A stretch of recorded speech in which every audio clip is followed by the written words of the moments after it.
Hi guys, please make sure that you do not forget to like this video and to leave a comment. Who in the world forgets their child? Who does that? Jess was one of those people who forgot his own child. He was like, come on sons, come. And then they all stood in front of Samuel and they were all powerful and tough. And David was not there, he was in the field. He didn't even bother to mention him. Haven't you ever wondered why? Why?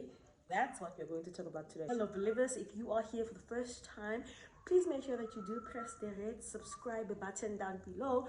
And if you are returning to my channel, please make sure that you have pressed the notification bell so that you get notified whenever I get to post new content. If you are wondering what this channel is about, where every Monday we share Bible stories, and every Wednesday we share makeup tricks and tips, and every Friday we share some interesting, amazing stories from the madam. You see, what had happened was, I told you the story last week about Ruth, and if you have not watched it, please do check it down on the description box. You'll find a link, or you can just go through my wall. I told you guys about Ruth and how Ruth's son Obed was considered a bastard child. Not only him, but apparently, and I'm saying apparently because I didn't read the scrolls for myself, but apparently Jesus as well, he was considered to be a bastard child. Jesus and Obed were two men who had to work most of their days or their lives trying to prove to themselves, to the community, that they were worthy of respect. Because back then, being born out of wedlock was a big thing. So they spent all of their lives trying to show and prove themselves to be good men and to prove themselves that they were worthy of respect. So according to the story that I read, where I read it, they're saying that Jesus was no longer interested or in love with David's mother. So since he was no longer in love and he was in love with the maid, who the helper or the servant, whatever they called him then, he wanted to leave. He wanted to marry the servant. David's mother decided, since he's no longer interested in me and since he does not love me, can you spare me at least one night with him? Like, can I just be with him for one night? Maybe me and you can just exchange, and he's gonna think that you are me, and then he's going to lie down. Yes, he's going to lie down with me for the night. One more night. Talk about full coverage. Yo.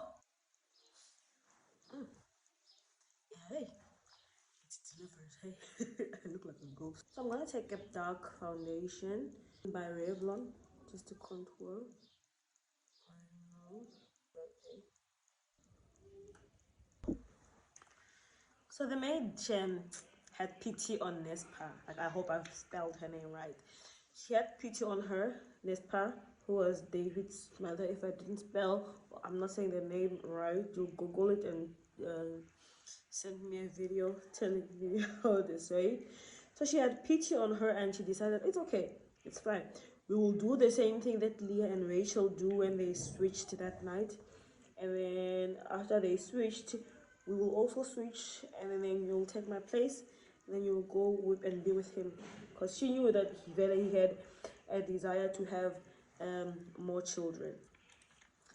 So after they slept together that night, after everything that the girls orchestrated, Nespa got pregnant. Like, same place, same time. It happened. She was pregnant. She was pregnant with David, who was the last son of Jesus. And then she decided not to tell Jesus. I don't know why it was a shame for Jesus to know about how the son was conceived, but she didn't want to shame him. Women in the Bible are weird. They did some crazy things.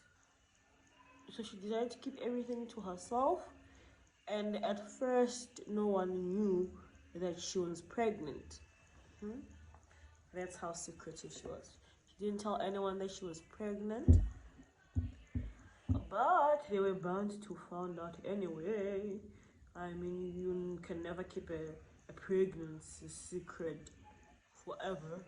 So 3 months later, her pregnancy started to show, and now they knew that she was pregnant, and then they thought that she was having a bastard child, that some random man had like made her pregnant.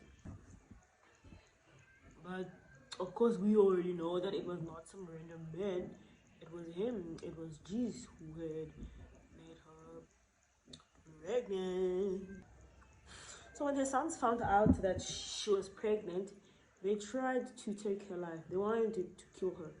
They wanted to finish with her because she was like a disgrace to the family, because she didn't tell anyone. She loved the husband so much that she was ready to die, for the sake of his integrity. Where are those kind of women these days? Women these days will let you burn. They will burn you themselves, actually. They will burn you. Ha. That is why after God, fear woman. But Jesus, for some reason, had pity on her. And then he decided that they shouldn't take her life. I don't know, maybe like he wanted to torture her himself or something.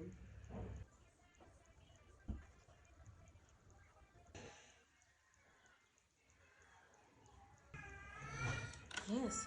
So now he decided to not actually like let her die. They decided to spare her life, and they would, just decide to treat him in the most gruesome way. And with all of that, David would now spend the rest of his life in his family as an outcast, and his own brothers regarded him for nothing. He was basically not, he was invincible, he was not part of the family. It was the beginning of his turmoil, because it meant that now he's gonna spend the rest of his life, like the days of his life, being treated like an outcast. So much that they decided, when they have like a family dinner and they're all sitting at the table, David has his like own table on the side, like there by the corner, where he would sit by himself and eat there, like the outcast that he was, like the bastard child that he was, not knowing, you could see this person is their next king. He was such an outcast that they decided to not even give him like a reasonable task. Unlike the other boys who went out and did like some reasonable jobs, some reasonable and honorable tasks and jobs.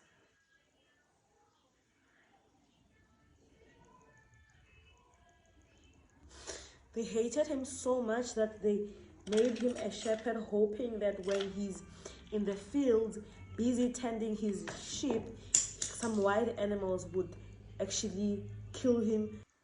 But unfortunately for them, I guess God was with David. Ooh.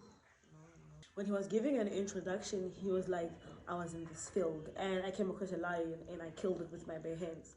When I came upon a bear and I killed it with my bare hands. If he did not have the power from the strength, where was he going to get the strength to conquer a bear? Obviously, they wanted the bear and the lion to kill him just to finally get rid of him. That is why when Samuel came, he said to just gather all your sons, gather all your sons, gather all your sons. I'm here to anoint one of them as king. Jesus called up all of his sons. He called up all of his sons except for his bastard son. And then they all assemble there, and then they're ready to be anointed by Saul. And then he looks at them, and then Samuel was like, this masculine is the one. And he's like, God's like, no, that's not the one. Then he goes to the other one, and then he was like, wow, beautiful. Then he's like, no, that is not the king.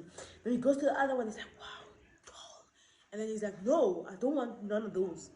And then he's like, but then that's all of them. And then he's like, no, there's another one. When God finally makes things happen for you, everything in your life will finally make sense. Things that didn't make sense, that never made sense, that you didn't understand why they were happening. When God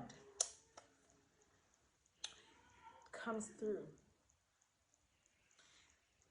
everything, and I mean everything, will finally make sense.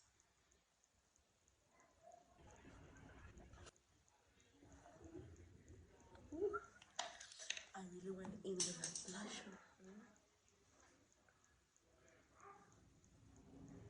And then they go out into the field, fish David, and then he's like, yes, this is him.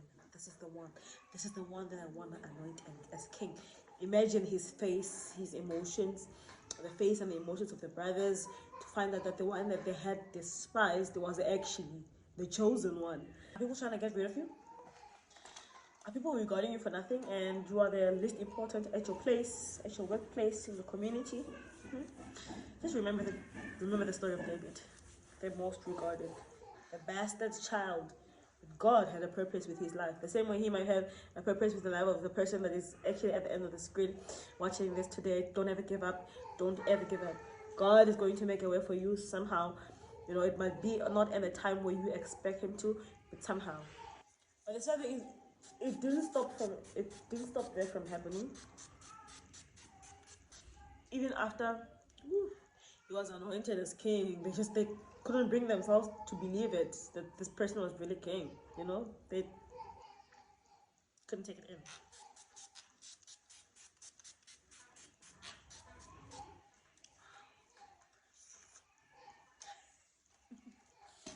They couldn't believe it, you know, and still they treated him like he was nothing. I mean, when they were in the battle, in the middle of the battle, an untrained David was sent to them to go and actually give them food in the battle where they are fighting. You know, anything could happen to him along the way. I'm sure that's what they were hoping for.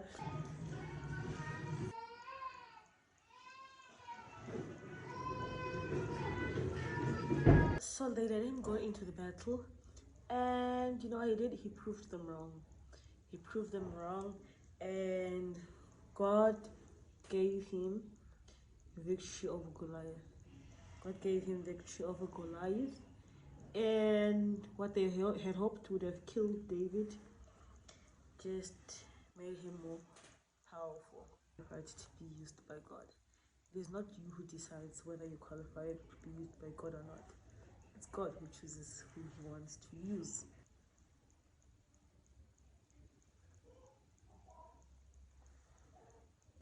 So sometimes when bad things are happening to you, you think, oh, God is not thinking about you. God is not considering you.